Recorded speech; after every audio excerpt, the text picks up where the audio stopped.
God has made all these promises, and he's backed it up. And he's saying, this will happen. And if you were in the audience there, a small audience, of course, you would have no doubt that it's going to happen because he's saying it so firmly. And he knows everything that's going on.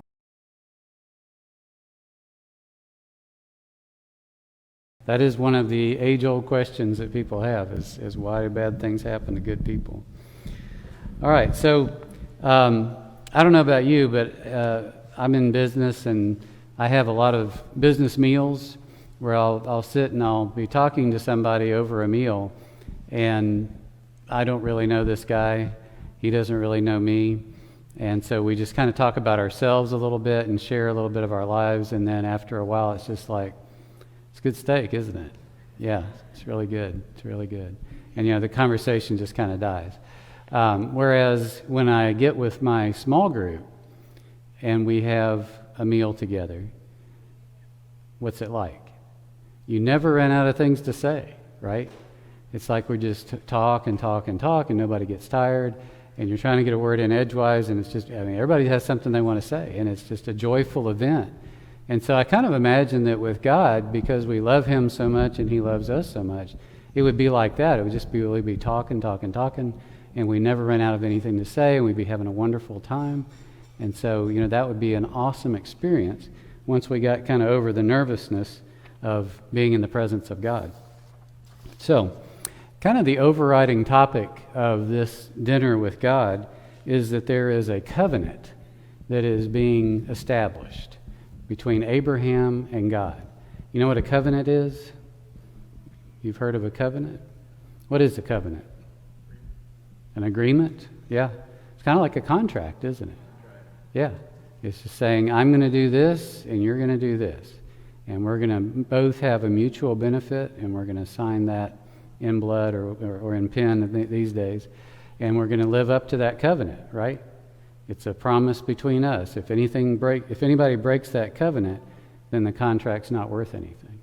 And so God is going to establish a covenant with Abraham in this case. And, spoiler alert, God has made a covenant with us too, right? Kind of the same thing. And in this case, God is establishing a covenant with Abraham because Abraham's such a great guy? No. God just picked Abraham and said, I'm going to make a covenant with you. Abraham was a good man, but it wasn't because he deserved a covenant with God. God chose him to make a covenant. And God did the same thing for us, right? It wasn't because we were such wonderful people that God said, I'm going to make a covenant with you.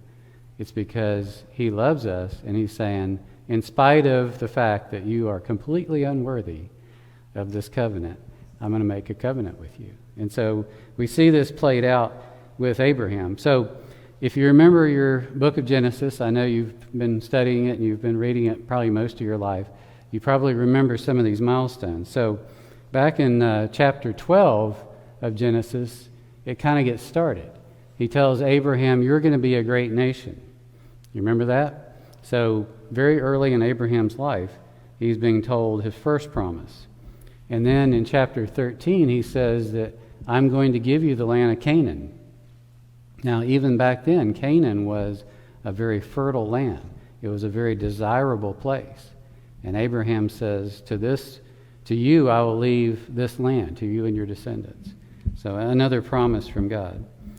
God then repeated himself in chapter 15 and backed it up with a sacrifice. He sacrificed birds and animals, and God took an oath of death. Do you remember that story in Genesis chapter 15? He had this swinging fire pot going between the birds that had been cut in half and the animals that had been cut in half. If you haven't read it lately, go back and read that story in Genesis 15. And God said, as he had that fire pot going through the animals, he said, I make this covenant with my name. And essentially what he's saying is that if I don't keep my end of the covenant, may I die. May I become like these animals that are cut in two in front of you. Is that a strong covenant? Amen. That is a strong covenant. God's saying, you can count on this. I'm going to deliver on all my promises, or I'm not God, or I'm going to die. And so, if you were being asked to make that same covenant with someone, would that give you pause? It's like, if I don't keep my end of this bargain, may I be like these two animals that have just been cut completely in half and separated from each other by several feet. There's no coming back from that. It's not like, we'll just put those two pieces back together. It'll be fine. A few stitches, good to go. No. It's final. And so, that's something that we would have trouble with, but God has no problem saying, may this covenant be that strong.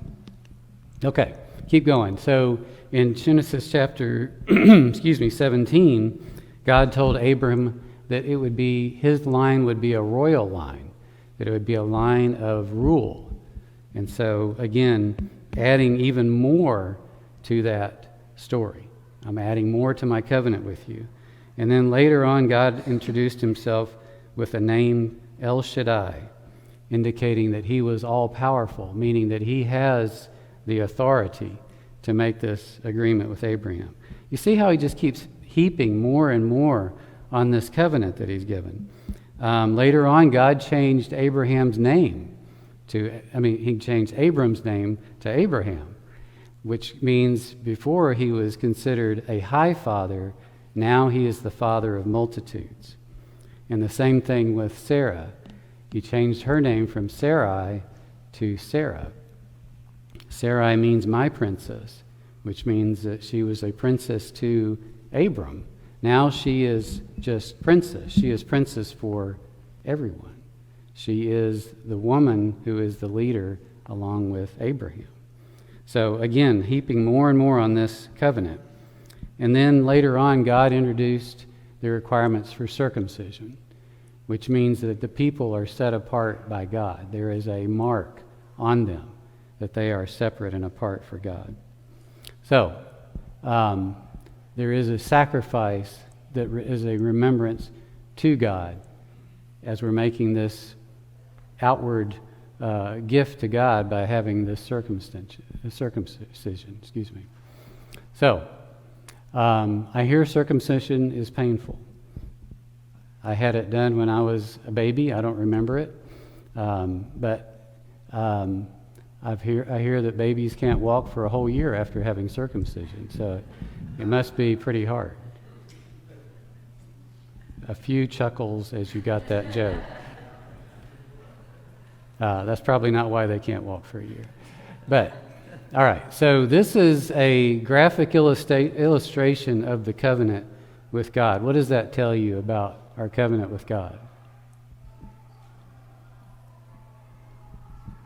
Our part is minimal based on all the things that God is going to be doing. That's right. You can barely see that little slice of pie, if you even can call it a slice of pie. It is so small that it just is infinitesimal. But God's part, 99.99999 whatever percent, is God's part of this covenant. So we get to benefit from this covenant. Okay. So what does God ask for Abraham to do, if you can remember the story, in return for that promise? What is he supposed to do? I'll give you a hint. It's kind of like what he's asked us to do. What is that? What are we supposed to do? Sorry? Keep his commandments. Keep his commandments. Be obedient. Do what he says. All you have to do is follow the rules that I've given to you. And that's what we're asked to do as well. Okay. So the covenant with us has some similarities. And I think this is not surprising. Jesus teaches us to have a new name for God, and that is Father. Whereas before he was El Shaddai, now another name for God is given, and that name is Father. Much more intimate, much closer relationship. Yes, God is still El Shaddai. He's still all-powerful, but now we know him as Father. We have close close relationship with him. We also have Jesus' sacrifice providing the way to salvation. We are marked not by circumcision, but by the sacrifice of Jesus, the Son. And then we also see that the requirement of baptism has now replaced that covenant. We are now baptized in him, which is our mark of circumcision. And then we also see that we have a new name. Just like God gave Abram a new name, now we have a new name, and that name is Christian. You ever go around and introduce yourself as a Christian? I hope so, because that's really the name that means the most to us, or so it should. And so we've been given a new name just as God renamed Abram and Sarai. And then finally, we have a remembrance, and that remembrance is communion. The communion reminds us of what we've gone through and helps us to remember him. All right, so let's get into the actual story and read what it says, because I think it's a lot more powerful when you read the scripture and see what God has in store for us. So as we start this reading, keep in mind a few things. Abraham is 99 years old, and Sarah is 89, so 10 years apart. Sarah is not pregnant yet with Isaac, nor would you expect her to be at 89. So that's a good thing to keep in mind. It's a hot day when this happens. They're sitting outside their tent because it would be too hot to be outside. Okay? So they're going to see these men coming. And as we read the chapter, I want you to think about the intimacy between God and Abraham as you listen to this story. Okay? All right, so let's read the story. The Lord appeared to Abraham near the great trees of Mamre while he was sitting at the entrance to his tent in the heat of the day. Abraham looked up and saw 3 men standing nearby. When he saw them, he hurried from the entrance of his tent to meet them and bowed low to the ground. And as we read this story, notice all the words that indicate urgency. So he hurried from the entrance to the tent to meet them and bowed down low before the ground. He said, "If I have found favor in your eyes, my Lord, do not pass your servant by. Let a little water be brought, and then you may all wash your feet and rest under this tree. Let me get you something to eat, so that you can be refreshed and then go on your way, now that you have come to your servant." "Very well," they answered, "do as you say." So Abraham hurried into the tent to Sarah. "Quick," he said, "get 3 seahs of fine flour and knead it and bake some bread." Then he ran to the herd and selected a choice tender calf and gave it to his servant, who hurried to prepare it. Notice all the urgency here. This is not a laid-back thing. He then brought some curds and milk and the calf that had been prepared and set these before them. While they ate, he stood near them under a tree. Why do you think he was standing near them under a tree? He was ready to help some more. He was right there at the ready. "Where is your wife, Sarah?" they asked him. How did they know he had a wife, Sarah? "There in the tent," he said. Then the Lord said, now he's been identified. Then the Lord said, "I will surely return to you about this time next year, and Sarah, your wife, will have a son." Hey, man, maybe these aren't just regular men. Something's going on here. Now Sarah was listening at the entrance to the tent, which was behind him. Abraham and Sarah were already old and well advanced in years, and Sarah was past the age of childbearing. So Sarah laughed to herself. Remember that part. To herself. As she thought, "After I am worn out and my master is old, will I now have this pleasure?" Then the Lord said to Abraham, "Why did Sarah laugh and say," remember, she laughed to herself, "Will I really have a child now that I am old? Is anything too hard for the Lord?" A little rebuke. "I will return to you at this appointed time next year, and Sarah will have a son." Bank on it. Sarah was afraid, so she lied and said, I did not laugh. But he said, yes, you did laugh. When the men got up to leave, they looked down toward Sodom, and Abraham walked along with them to see them on their way. Then the Lord said, shall I hide from Abraham what I am about to do? Abraham will surely become a great and powerful nation, and all nations on earth will be blessed through him. For I have chosen him so that he will direct his children and his household after him to keep the way of the Lord by doing what is right and just, so that the Lord will bring about for Abraham what he has promised him. That's an amazing story, isn't it? Okay, so God has made all these promises, and he's backed it up, and he's saying this will happen. And if you were in the audience there, a small audience, of course, you would have no doubt that it's going to happen, because he's saying it so firmly. And he knows everything that's going on. He knows that Sarah laughed. He knows how old they are. He knows where he's going. He knows what he's about to do in Sodom and Gomorrah. He's telling Abraham all this stuff that's about to happen. So, a couple of not so important points here. This is the first time in history that a man knows how to make bread. He knew how much flour, how to make it, and he tells Sarah, okay, that was supposed to be funny. This is also the first time in history where somebody said, did not, and someone else said, did too. So, it's biblical. You can do it. It's all right. All right. So, I'm glad you're laughing, because it's Wednesday night and we need to have a little fun here. So back to the story. It's not advancing. Did I do something wrong? Hold on. Okay.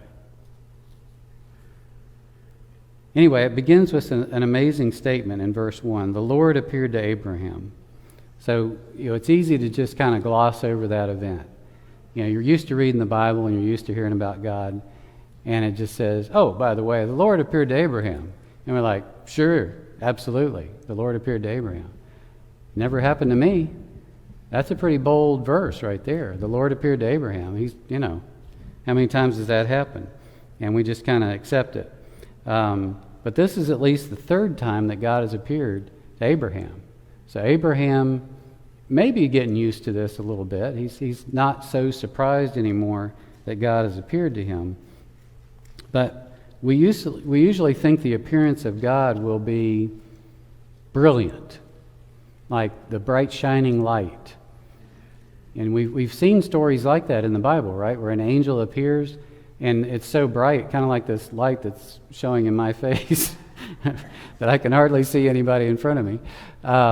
It just seems like you're gonna fall to the ground because it's just brilliant and it's just overwhelming. Instead, God appears to him as a man, right? He appears in the form of a man. Why? This is not God's attempt to scare Abraham. God wants Abraham to be calm. This is not a show. I want to have a conversation. I want to have a conversation in such a way that we're like peers, even though I'm not the same as you. But I don't want you to be afraid. I don't want you to be terrified. I want you to be able to have a conversation and trust me, have a close, intimate relationship as people are able to do. We don't know if Abraham immediately recognized that this was the Lord, but during the conversation it became apparent. And so, we've heard the verse that, we've sometimes entertained angels unaware. There for a while at least, Abraham was entertaining angels unaware. And then later on, he figured out what was going on. So what do you think about the story at this point? You see any parallels to the covenant that we have with God and how he approaches us? How did Jesus approach his ministry? You think there's some similarities there? I mean, Jesus didn't appear as a bright, shining God. He appeared as not even a special human. He appeared as just a regular guy. Nothing about him that would, make you feel like he was out of the ordinary at all. But anyway, a lot of things that God did here that are amazing. So we've got this picture up here on the screen, and this is another depiction where we see Abraham bowing down to these three men that appeared. Now, when I pulled this slide together, I was trying to find a slide that didn't have wings on the three men, because almost every depiction I could find on the internet, they had wings, like, okay, dead giveaway, these are not men. But it doesn't say anything about that in the Bible, does it? There's no wings mentioned. There's an opportunity, they probably could have, but, not really the case. And I'm losing all my ability here to advance the slide. So when I see a depiction of men in the Bible, I think of just like you and me, people who have been born wingless. We don't have those wings. And so when it says appeared as a man, I don't think there's anything that's different anatomically than what we look like. Because otherwise that would be a little bit intimidating, be a little bit frightening. And again, the same thing with Jesus. So, what is the significance of them having a meal? Do angels need to eat? Does God need food? Does God need bread? What's the significance of them saying, thank you, we'll have a meal? Fellowship. Exactly. What do you do when you are comfortable with somebody and you like them and you have a relationship with them? What do you do? If you haven't invited me over yet, I'm still available. You have a meal. Go ahead. Was it not customary back in those days that travelers, when they met strangers, I guess you had to assume that they were friendly, but to invite them in and help them clean their feet or whatever they needed in order to make them comfortable? Exactly. In fact, you've summarized very well. This is exactly what just happened, right? Abraham offered water for them to wash their feet. He offered them food, and when they said yes, he hurried to make sure that they got food, that they were fed quickly. Now, I'm sure it was not like within 15 minutes, they had to go and kill an animal and prepare it and make bread and all that, so it was a long time, but in the story it's pretty short. But the idea is that I want to have fellowship with you, and it would be dishonorable to me to not offer to you.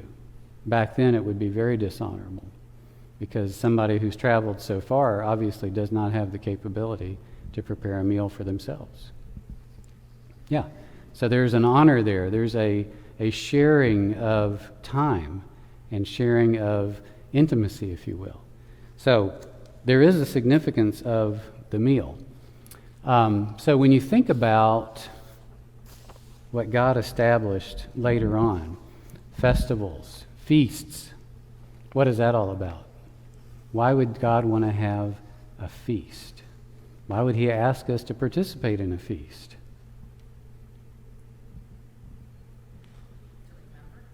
To remember? Absolutely. Yeah. And it's a sign of fellowship, what Diane said.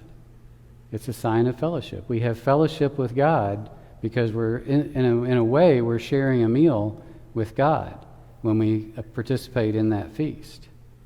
So the feast is a sort of meal with God. God wants us to have a meal with him.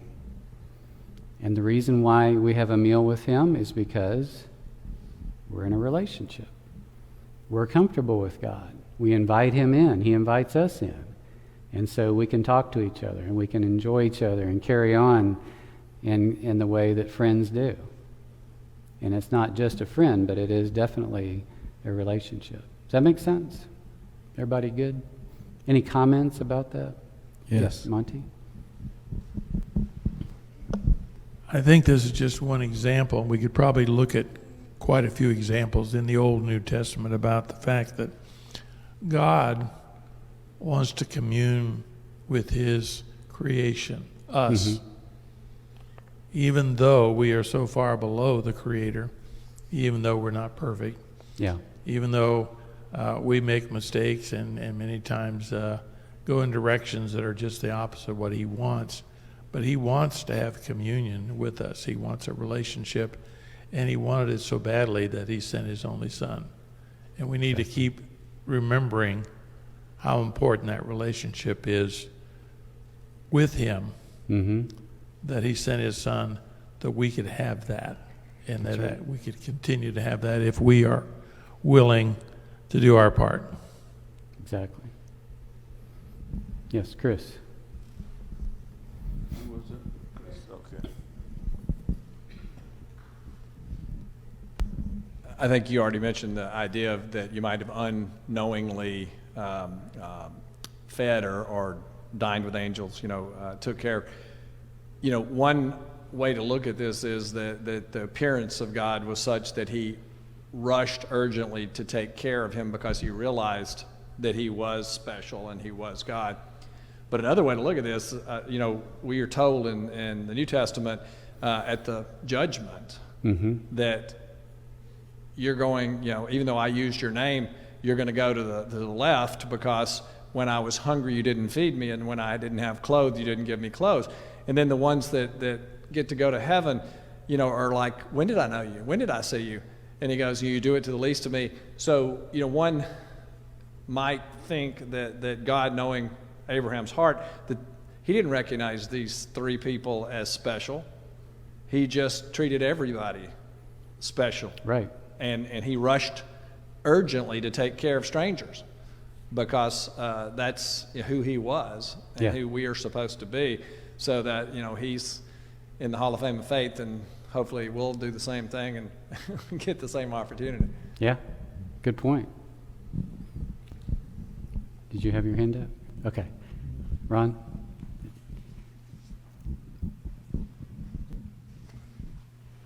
Getting your workout. Well, I thought it was interesting that Abraham said that about being an old man, because the generations before him, like Methuselah, was 187 when he fathered a child. So did he not remember what happened before him? Possibly. By this time, of course, the age of man had changed quite a bit after the flood. But yeah, that's. But it certainly feels old to me. Even at 61, I'm not interested in fathering another child. So you can imagine at 99. I have something. Oh, yeah. I believe Abraham's father was pretty old in his years when he had Abraham. I think he was in his 70s or 80s. But I don't remember, but yeah. I'm pretty sure. Okay. But also, I've thought before that it's interesting that God made us so that we have to eat. He could have made us any way that he wanted to. Sure. But because of eating, we have to work. Most people do. But look at what we would have missed out on. Even communion on Sundays. Right. And that's really where I was going, is that, we have a feast, right, that we participate in. Just like when God instituted the feast for the people and for the Hebrews, we have a feast that we're commanded to participate in, and that is communion. We don't really think of it very often as a feast, but it is a fellowship meal. It is a relationship indicator that says that I'm in relationship with Christ because of what he did for me. He made a covenant with me. I should be willing to sit down and have a meal with him, just like the disciples did at the Last Supper. And he instituted the communion. That is the communion meal, and that's why we call it a meal. It's a fellowship event. And it's very meaningful for us. Okay, So that's really the, I think the corollary to what was established here in this meal with Abraham. So at one point God says, "Is anything too difficult for the Lord?" You know, he's explaining that I'm going to allow you to have a child. And Sarah laughs. And the Lord says, "Is anything too difficult for the Lord?" That's something we should ponder, right? Because how often do you kind of say, well, you know, if it's possible, God, could you do this? Could the Lord end the war in Ukraine today? Is anything impossible for the Lord? No. He could. Would he do it the way I would do it? Probably not. Yeah, he could just make everything stop working. You know, all the ammunition and all that could just stop working all of a sudden. He could do anything. You know, can he heal a disease that we consider incurable? Yeah. He can do that. Can he take away my arthritis? Yes. He can. But that doesn't mean he will, right? And that's where we get ourselves a little bit bent out of shape. No pun intended. That I'm glad you got that one.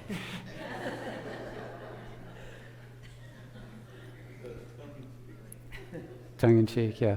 So, you know, God can do. Is there anything impossible to God?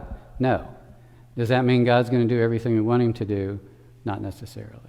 And we know that. That's not news for us here in this group. But, yeah, go ahead. I can't help but, this is a thought question or suggestion anyway. But so I'm not trying to start anything, but it seems to me that when the term God is used in the Old Testament, you never know for sure.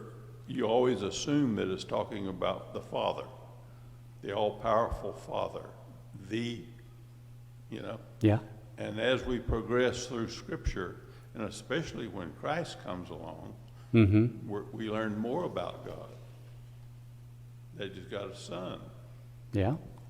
And then when he's getting ready to go back to heaven, we learn about something else. Not just then, but during Christ's ministry or during the preparation for Jesus and John the Baptist to be born. They were both products of the Holy Spirit. So it's just a thought to me that when you say God, and speaking of the story, and I don't mean that way, but the account of Abraham, where are the other two? Right. In the group. Yeah. That's a very good point. And it's just, I don't look for that. You open that door now, man. We got to go through it. So, you know, this is a mystery that we often struggle with, because we know the verse that says, "No one may see God and live," and yet the Son is God and 100% God and 100% human, and we saw him. You know, lots of people saw him, and there was no ill effect from them seeing him. Abraham saw him too. So, yes, many people believe that this appearance of God is the Son in the flesh, pre-incarnate. So it's not a far-fetched idea at all, because this is God in human form, just as Jesus was God in human form. Then there's Melchizedek. And then there's Melchizedek, which is even harder because we don't know anything about Melchizedek. He just appears out of nowhere, and suddenly people are bowing to him and giving him sacrifice. So, yeah, up in the booth. Is it that we're not able to see God and live, or not able to see him in all of his glory? Excellent question. You know, what it says, you know, I'm sure the Bible wasn't written in English, but, you know, the translations of that says, "No one may see God and live." So we assume that is the Father. who is the Spirit that we cannot see and live. So, yeah, good question. I don't think I have the best answer there, but I think it's worth looking at. Richard, you're going to explain that. Well, no, I'm going to go back to the previous discussion because I had a thought on that about can God, is there anything that's impossible for God? So if there's nothing impossible for God, why did he tell Noah to build the ark in a certain way and to go to all the trouble of pitching it with tar? Because if he had wanted to have Noah make it out of chicken wire and he wanted it to float, it would have floated. Good point. And I think this gets to what a covenant is all about, because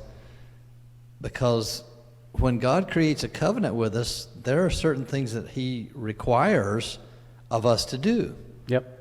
It's mutual. But does God really need us to do that for himself?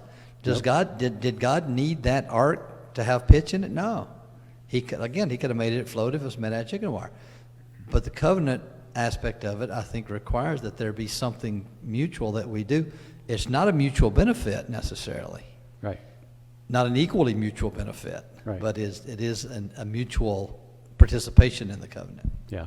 And that is a very important point for our theology, for God's theology, not our theology. That when God says you need to do something, we can just take it to the bank that there's a reason for that.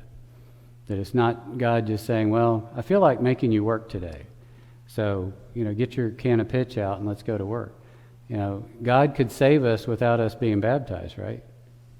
But God has said you must be baptized to be saved. What is the significance of that? Well, certainly symbolically there's significance. But there's nothing about that water. That's City of Tampa water there, right? There's nothing special about that water. It is us in obedience doing what God told us to do. So it is important and it is required. But God could have made anything the requirement. He could have said, you need to go walk a mile with 100 pounds on your back in order to be saved. And we'd do it. But that would have been a lot harder. He didn't ask for much, but he did ask for something. Go ahead. Richard's provoking me again. Thank you, Richard. What did you do? It kind of made me stop and think. God didn't need us. No, he didn't need us at all. We needed God. We needed God. He saw that. He was willing to seek a relationship. Mm-hmm. And it's a relationship of trust and faith.